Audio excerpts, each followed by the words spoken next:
I've been driving long enough to know that the road doesn't forgive distractions. That morning I was so tired that it doesn't show when you yawn. It shows when you make a bad decision. I had left Tulsa with a palletized pharmaceutical shipment, numbered seals, temperature controlled, delivery scheduled in Amarillo. The freight was arranged at the last minute. The payment was good, but with a late fee. Diesel was expensive. The truck payment was due. Insurance was expiring at the end of the month. I was driving like someone trying to gain time, and you can't gain time that way. Before leaving the yard, I went through the automatic checklist. Photo of the seal, photo of the trailer's license plate, reading of the thermograph, timestamp on the company app. Everything was in order. What wasn't right was me. I had just come from 2 nights of poor sleep. Too much coffee, too little water, and that stupid habit of thinking that experience compensates for a tired body. I had also been ignoring a warning. For 2 days, the steering wheel had been vibrating slightly above 65 miles per hour. Nothing dramatic, just that slight tremor that you rationalize as bad asphalt. I promised I would stop at a repair shop in Texas. I didn't. To make matters worse, a dashboard light had flashed and disappeared, one of those monitoring system lights. I said it must be a sensor, and drove on, because it was easier than admitting I was pushing a problem aside. On US 287, the air was dry and the sky too clear. Long stretches between small towns are worse when you're on a tight schedule. You start treating anything out of place as a problem to be solved quickly, not as a risk. I had the music playing softly, just to keep my mind occupied, and the radio off. I wanted silence. And when you want silence, any sound out of place becomes an event. That's how I saw the first anomaly. At the edge of the high beam, there was something reflecting on the asphalt, right in the right lane, small, shining like metal. My head conjured up the explanation before I even finished thinking. It could be a suspension part, a tool, a piece of cargo. If I run over it, it could tear a tire, damage the fairing, break the guardrail. Better get it out of the way, I thought, as if I were responsible for fixing the road. I slowed down and did what I call the proper stop. Hazard lights, mirrors signaled, and pulled over just enough to keep half the truck in the lane, because the shoulder was narrow and full of gravel. I didn't want to get out. I just wanted to see. I rolled down the window and shone my cell phone flashlight.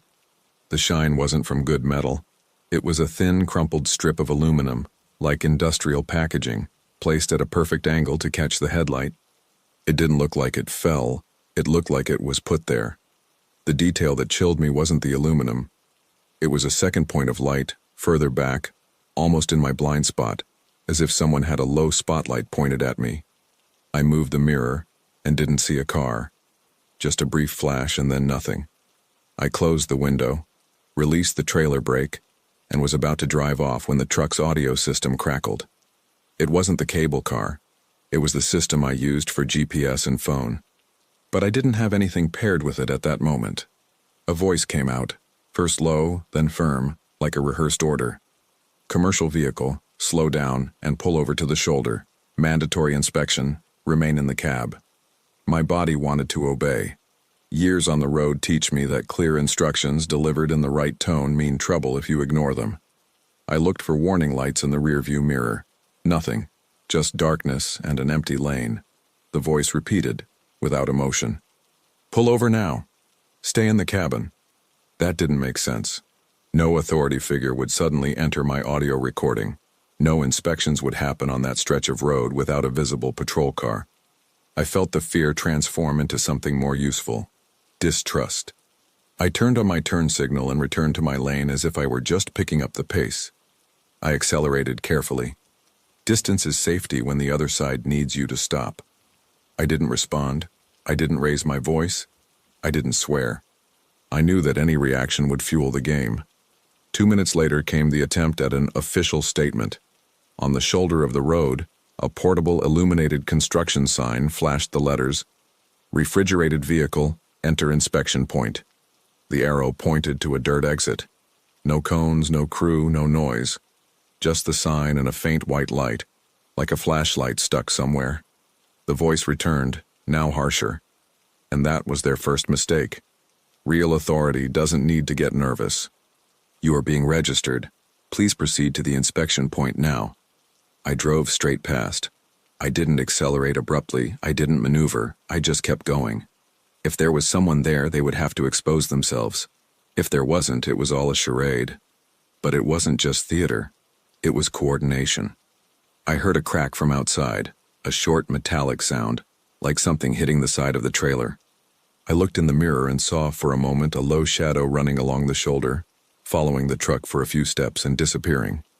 I thought it was my imagination, but soon after I saw something I know well. The interior light on my trailer's control panel flashed as if someone had activated something from the outside. Nothing opened, nothing turned off. It just flashed. A small warning, enough to let me know they weren't just talking. The problem is that the coup didn't just depend on obedience. It depended on my truck. 3 miles later, the steering wheel began to pull to the right. A slight pull. The vibration increased. The yellow light came on and stayed. Low tire pressure. No blowout. No impact. Slow damage. The kind of thing that forces you to choose between stopping vulnerable or continuing and destroying the tire. The voice came back, as if it had been expecting that warning. Fault detected. Pull over immediately. Service unit on site. Service unit. Generic term. Official enough for seconds. Vague enough to be nothing. They were trying to press the button of the conditioned reflex. Stop when it looks like an inspection. I did the math quickly. I was carrying a sensitive load. A rear tire with gradual wear can become a serious problem. But stopping in that darkness was exactly what they wanted. I needed a third way. I grabbed my phone and looked for the next fixed point with a camera and lighting. I remembered a way station further ahead, not always open, but with a lit yard and cameras on poles. Infrastructure doesn't argue, it just records. I marked the point on the map and kept my eyes on the road. I didn't want to be staring at a screen and become a statistic. I reduced the speed to 55, then 50, keeping the truck straight. Hazard lights on, minimal movement. Predators like panic, not predictability. The voice persisted, now with a poorly worded threat. If you continue, you will be fined. Pull over. And then came the most disgusting part of the coup. The false authority gained voice. Outside, behind me, I heard a short howl, like a siren, but wrong, lacking the variation a police siren has. It was a simple electronic sound, like a cheap loudspeaker. And along with it, rapid flashes of white light, like a strobe. They wanted me to look and believe. I didn't give them that gift. I saw the lights in the rearview mirror, small and cold, appearing and disappearing, as if someone were testing my reaction in the dark. They didn't look like aligned headlights. I didn't turn my head. I didn't try to confirm. I remained focused on controlling the lane. With each vibration, I felt the decision being ripped away from me little by little. I reached 45 miles per hour and maintained it. It was too slow for them, too fast for the tire not to become scrap. I could feel the rear end sinking a little on the right side. The dashboard warning light beeped again. I gripped the steering wheel tightly and forced myself to relax my shoulders. Tense hand control leads to overcorrection, and overcorrection in a loaded truck leads to error. When the way station sign appeared, my body relaxed a millimeter. Way station 1 mile. I never thought a scale would look like shelter. I entered the deceleration lane and turned into the parking lot. It was closed but illuminated. Cameras were visible. As soon as I crossed the beam of light, the cold lights in the rearview mirror disappeared. The fake siren died. The voice on my truck's audio system vanished as if someone had flipped a switch. Total silence, and the silence was now mine. I parked where the camera had a good shot, left the engine running, and stayed in the cab for a minute, just watching. Slow breathing, hands on the steering wheel. I called 911 and described the essentials. False orders on the truck's audio system, makeshift dashboard lights, strange siren sound, slow loss of tire pressure, me at the way station on Highway 287, under cameras. The patrol car arrived a few minutes later. Red and blue lights reflecting on the asphalt, the actual weight. I only got out when they were next to the cab. I showed them the seal and asked them to look at the trailer first and then the tire. I wanted everything to be documented by someone other than me. They went straight for the right rear tire. One of the policemen shone a flashlight on the valve and stood still for a second, as if recognizing a pattern. He pulled out a plug that wasn't mine. It looked normal, but it had a small metal point inside, pressing the valve pin just enough to leak slowly. No tear, no explosion. Just a poorly manufactured decision. The other person photographed and stored the tampon in a bag. He also pointed out a sticky residue near the valve, as if someone had used a drop of adhesive to hold the tampon firmly in place, so it wouldn't fall out and reveal the trick too soon. Small, cold, efficient. They searched for the illuminated panel along the stretch of road and returned empty-handed. Only recent marks on the shoulder of the road, as if someone had stopped and hastily lifted something heavy. One of them commented that those panels have batteries and are easy for two people to transport. "You can set them up and disappear quickly," he said, and that made me so angry I didn't know where to put it. I wanted a clean ending. Prison, explanation, relief. The road rarely gives you that. The policeman only said they were going to pull the camera footage and record the material. If a vehicle appeared following, if someone appeared approaching, it would help. He said that without promising anything. I understood. I finished the night late. I lost bonus time by less than an hour. I paid for the repair and left, with the steering wheel still vibrating, now without any excuse. At the garage the next morning, the mechanic found a missing balancing weight on one wheel and said it could explain part of the vibration. I didn't know if it was a coincidence or part of the same hand. I only knew that after that night, I stopped calling coincidence bad luck. What struck me wasn't the light in the rear-view mirror or the voice trying to give orders. It was the simplicity of the device that almost forced me to obey. On the road, terror doesn't need ghosts. It needs ordinary people who understand routine, reflexes, and a small enough mistake to become the norm. If you're enjoying these chilling stories, don't forget to like and subscribe to the channel. Turn on notifications so you don't miss any more terrifying tales to come. Now, get ready for another journey down dark and mysterious roads. My name is Marcus Reed. At that time, I had 3 months of experience as a commercial driver and a probationary contract that required on-time deliveries, no alerts on the tracking device, and no stops outside the planned schedule. The truck was monitored by an app, geofencing, telemetry, cargo temperature, everything.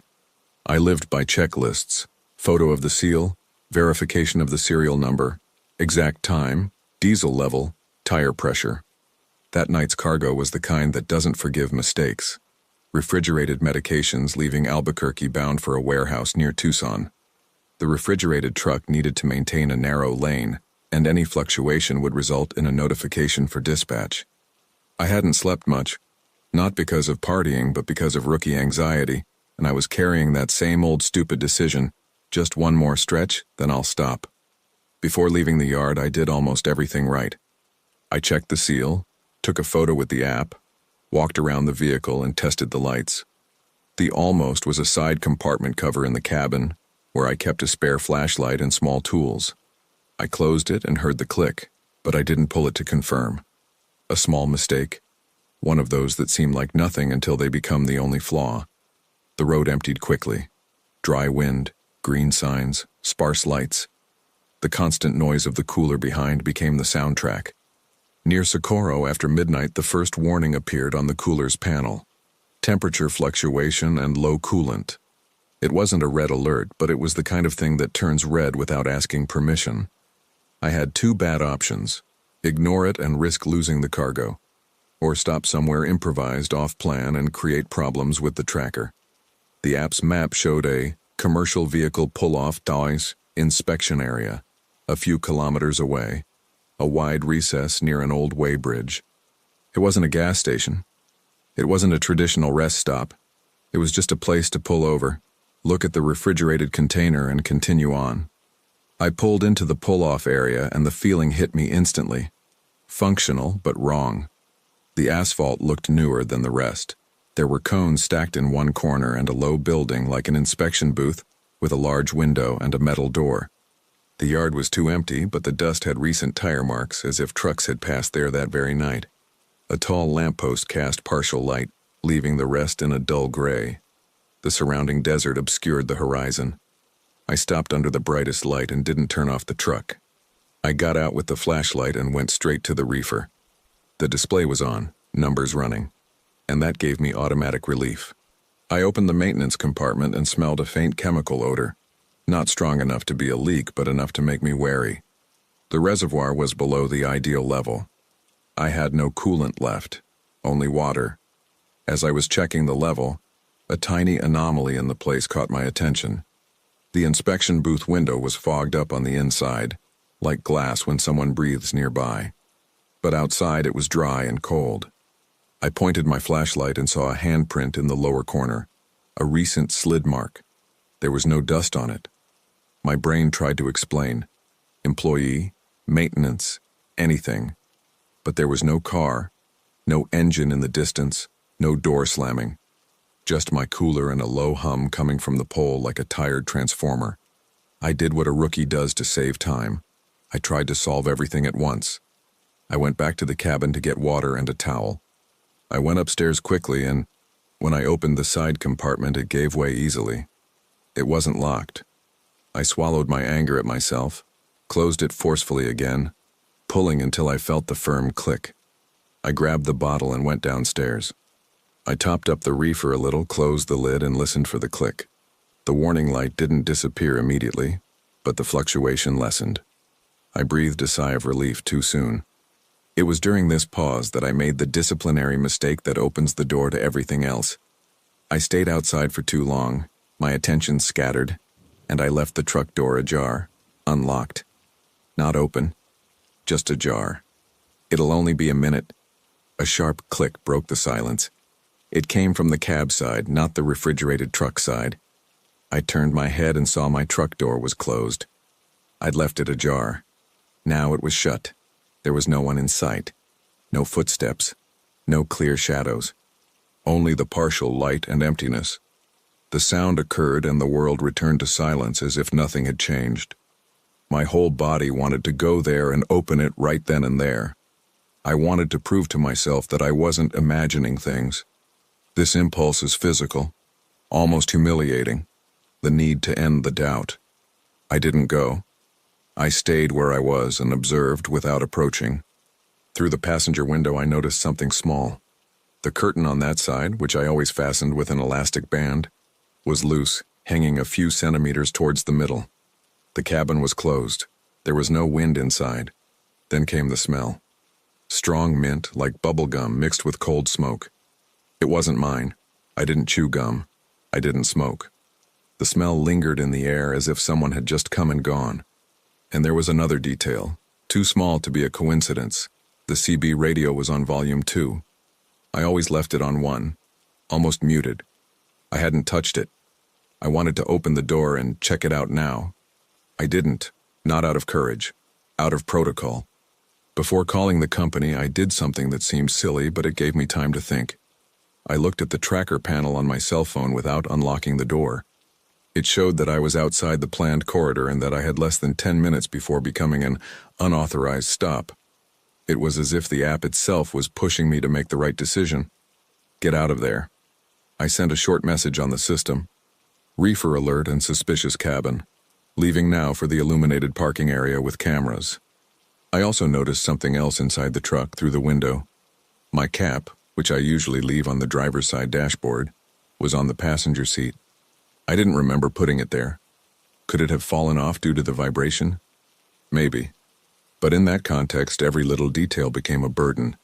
I didn't open it to check. I accepted that I wouldn't be sure then. And that was the hardest part. Outside, flashlight in hand, I called the transport company's emergency number. I said the bare minimum, approximate location, reefer alert, signs of interference in the cabin, and that I wasn't going to investigate there. The operator didn't question it. She told me to leave the designated area and go straight to a large, well-lit yard with cameras. She told me to keep the doors locked, not to open compartments, and not to stop on the shoulder. I started the car without going back to look for proof. I sat down, locked the car, put it in gear, and drove off. On the way to the yard, I heard a short metallic noise coming from behind the cabin as if something had hit an interior wall and stopped. It wasn't loud. It was enough for me to imagine 1,000 things and at the same time, know that imagining doesn't help. I maintained my speed, stayed on course, and didn't do what my impulse wanted, pull over to the first shoulder. When I reached the patio and stopped under the light, I turned everything off for a second just to listen. The silence inside the cabin had a lingering minty smell, and that confirmed it wasn't just my imagination. Scents don't appear out of nowhere. I arrived at a large truck yard near Truth or Consequences. Bright white light, minimal movement, but cameras and people.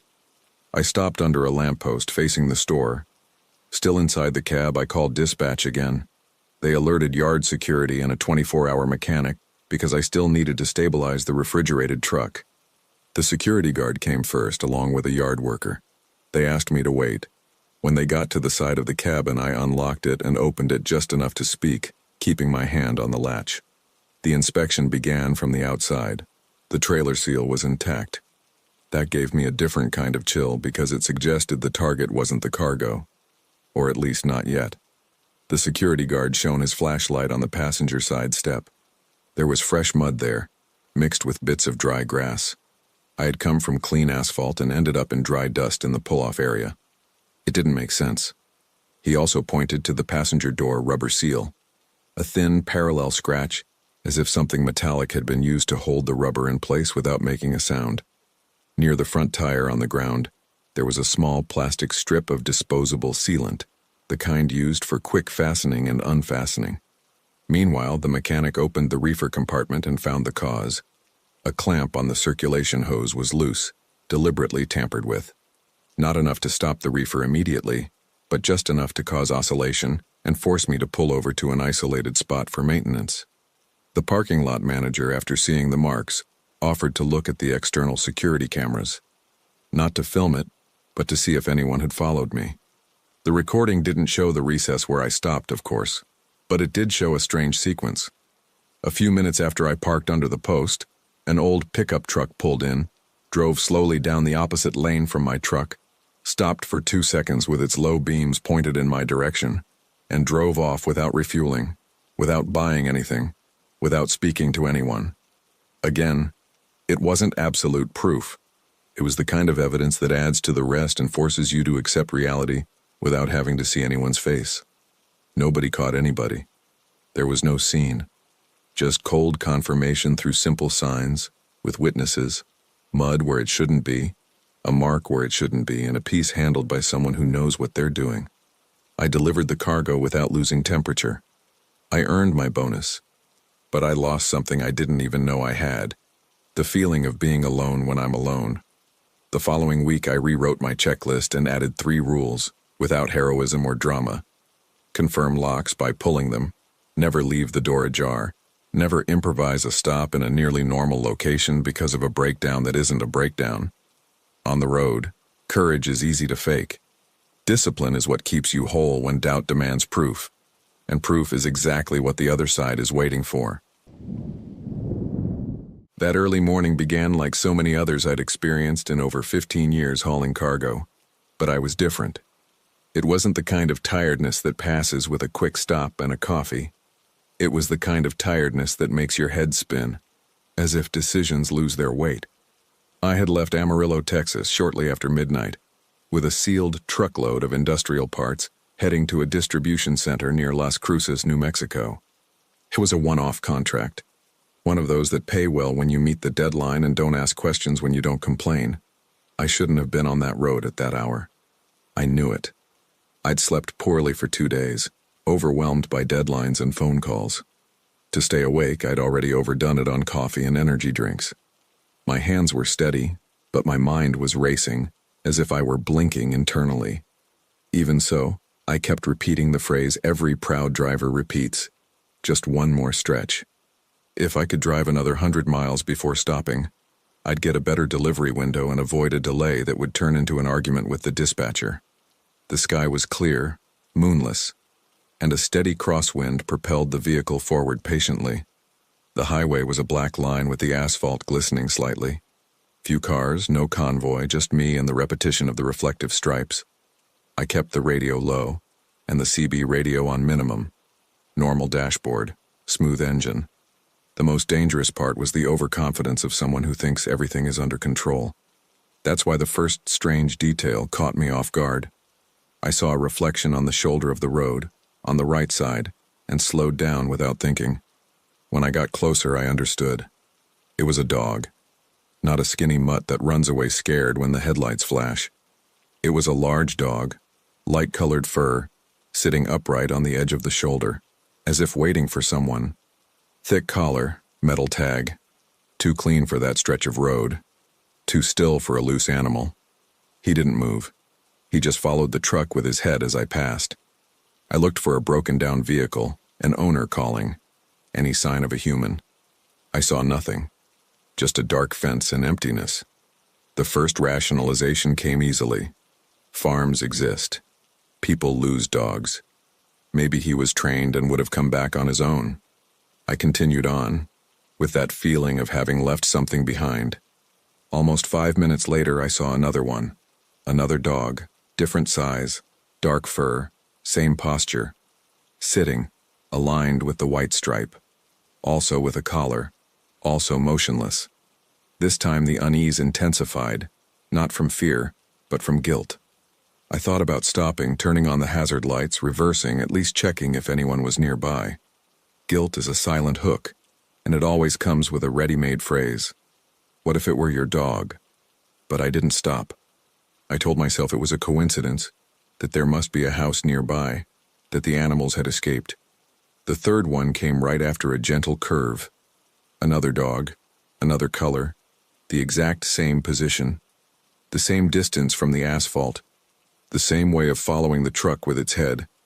The pattern began to form, and when a pattern appears on the road, you learn to respect it. My body stiffened. I started mentally counting the interval between one point and another, almost always the same. It wasn't just strange. It was too spaced out, too beautiful, as if someone had rehearsed it. I tried to break my own paranoia. I adjusted the air conditioning, moved the seat, looked for a different station, forced my mind to think about anything related to the delivery. None of that worked. The question wouldn't leave me. Why 3 dogs, clean, motionless in the same posture, on the same side, at the same interval? And why didn't any of them react to the wind and the noise of my car? A little further on, the fourth element appeared, and the story my head had been putting together took on a human face. A pickup truck stopped on the shoulder, headlights off, hazard lights flashing slowly and steadily. The driver's door was open, as if someone had stepped out for a second and never returned. No cones, no warning triangle, no mess. Too tidy. I drove slowly, glancing at the open door, hoping to see someone wave, ask for help, make any kind of gesture. Nothing. The hazard lights continued flashing as I drove away. I looked in the mirror. The pickup truck was still there, door open, lights flashing, empty, like a frozen scene. My first instinct was to pull over further ahead and walk back. I heard the phrase in my head, if someone is injured and you've left, you're going to carry that burden. That's how the hook comes in. Not with threats, with awareness. The road, deep down, trains you to help what's out of place. A stopped car, an animal on the shoulder, an open door in the dark. You learn to associate that with urgency, but the technique came before the fear. I checked the clock on the dashboard and the GPS stopwatch. The intervals matched again. Not only between the dogs, but between the events. Coincidence doesn't have a clock. And then I noticed a small detail. The shine of the tag on the collars always reflected in the same way, as if it didn't move. Furthermore, none of the animals reacted to the wind or the noise of my equipment. No shrinking, no twitching of ears, no taking a step. There was no life there. There was position. My heart raced, but it was lucidity, not panic. Empathy was being used as a tool, and I was almost collapsing. As I passed what would have been the 5th checkpoint, I felt something brush against the rear bumper of the truck. It wasn't a hard hit. It was a touch. Soon after, I heard a rolling sound under the axle, something small, calculated to make noise without causing damage. It was meant to sow doubt. You hit something. Doubt makes the driver stop. I didn't step on the brake. I maintained my speed and took a deep breath. In the rearview mirror, for a second, a light moved outside the headlight beam, like a low beam following the edge of the road. I turned the radio off completely. I wanted to hear what was really happening, not what I was thinking. The road continued without drama. No noisy chase. Just the feeling of people working around my truck without me seeing them, as if I were the center of a circle too large for their headlights to reach. It was then that I heard a metallic clack coming from behind, as if something had touched the latch on the truck bed. It wasn't a break-in. It was a warning, a nudge to put the image in my mind. Your seal may not be secure. The impulse they wanted was simple, to get out and check. I slowed down using engine braking, without turning on the brake lights, just to gain seconds and observe. I looked on the map for a spot that didn't depend on luck. I didn't want an isolated gas station. I didn't want a wide, empty shoulder. I wanted a bright white light, a visible camera, and people. The closest option was a highway maintenance yard used by night crews. I knew that kind of place. Concrete, fences, spotlights, pickup trucks with amber lights. Spotlight is a universal language. I grabbed my phone and opened the camera, pointing it out the windshield. Not to film a monster. To record the vehicle, license plate, movement, any detail that would prove this was a method. I spoke in a low voice as if reading a checklist. Cabin closed, engine ready, no getting out. The decision was cold and simple. I didn't need to defeat anyone. I just needed not to participate. On the way to the yard, they tried something else. A beam of light cut across the asphalt ahead, quickly, diagonally, as a test. It wasn't meant to blind me. It was meant to make me think of a barrier, a person, a roadwork sign. I maintained my trajectory. I didn't accelerate like a maniac. I didn't swerve abruptly. Those who want to cause an accident use fright. Those who want to cause a stop use doubt. Shortly after, I saw a low shape on the shoulder of the road. For a second, my brain screamed, "Another dog." But it wasn't. It was something with a reflective strip on its chest, standing like the others at the same height in the same spot as the white line. I can't say for sure what it was without lying. I only know that it was positioned just right to trigger compassion and confusion. I drove past and didn't look back. I didn't want to give my own brain material to construct a story stronger than reality. The entrance to the yard came into view, and the light hit me like a physical relief. It was a concrete rectangle surrounded by 2 lighting masts, parked vehicles, and a guard booth with an interior light. I entered slowly and parked where a camera was clearly pointed at the area. I honked once briefly just to get attention without sounding afraid, and remained inside the booth with my hands visible on the steering wheel. I looked in the rearview mirror. For a few seconds, nothing. Then, movement at the edge of the fence, just outside the full reach of the light. 2 silhouettes retreated, one taller and the other shorter, like someone abandoning a plan that has lost its advantage. One of them seemed to be carrying something that shone, like metal or reflective tape. The 2 disappeared without running, without haste. Playfulness has no patience or discipline. I called emergency services and reported objective facts, approximate time, GPS coordinates, sequence and intervals, description of the pickup truck with the door open, description of the touch on the trunk and the light moving parallel to the shoulder of the road. I didn't invent explanations. I explained the method. They asked me to remain at the scene, not to return to investigate, and to await further instructions. While I waited, guilt tried to surge back. What if they were real dogs? What if someone had actually fallen in the bushes? A tired mind rewrites reality to punish you. But I had the technical proof, and it was concrete. Near perfect intervals, motionless posture, fixed brightness, repetition of scenery, and the touch on my truck exactly when the pattern had already made me sensitive. Those who truly need help don't appear in timed cycles. A scam appears. The sky began to clear, and with the dawn the highway lost some of its power. I didn't feel victorious. I felt used. And that's worse. Because you realize that the best part of you, that automatic impulse to help, can become a tool in the hands of someone patient who understands how a driver thinks. On the road, the lesson isn't, don't have empathy. The lesson is colder. There are people who don't need to beat you with force, they just need you to be too human in the wrong place, at the wrong time, with the wrong level of tiredness. And that early morning, I learned that the right decision doesn't always seem courageous. Sometimes it just keeps you in the cabin, which is the only place where you still control the distance.